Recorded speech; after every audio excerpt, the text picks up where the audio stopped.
What concerns some South Korean chip makers is the Biden administration's CHIPS Act when it comes to its requirements for handing out subsidies.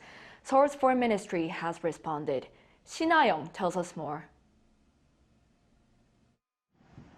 Washington's CHIPS Act is raising uncertainty for South Korean chip makers.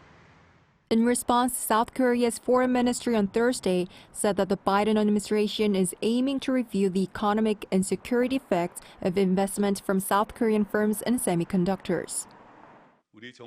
Our government plans to continue monitoring related trends and provide necessary diplomatic support while at the same time communicating with relevant ministries and industries about the issues that may inconvenience or put pressure on South Korean companies. Earlier on Tuesday, the U.S. Department of Commerce announced conditions for chip manufacturing subsidies designed to revitalize the U.S. chip industry and secure supply chains.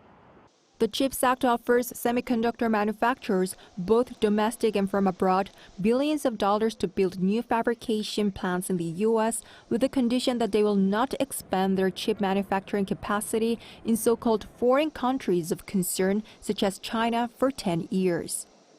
Samsung Electronics, which is investing $17 billion to build a plant in Texas, has chip manufacturing operations in China that produce 40% of its NAND flash chips, while SK Hynix produces 40% of its DRAM chips in China.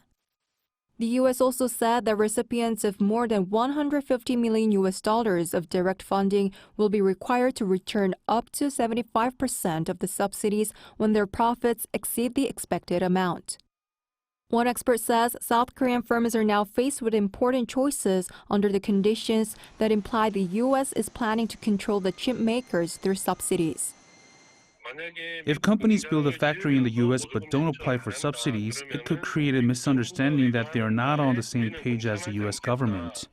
This could potentially result in further sanctions on chip firms. Taking that into consideration, it seems pointless to not apply for subsidies when we're going to face sanctions anyway.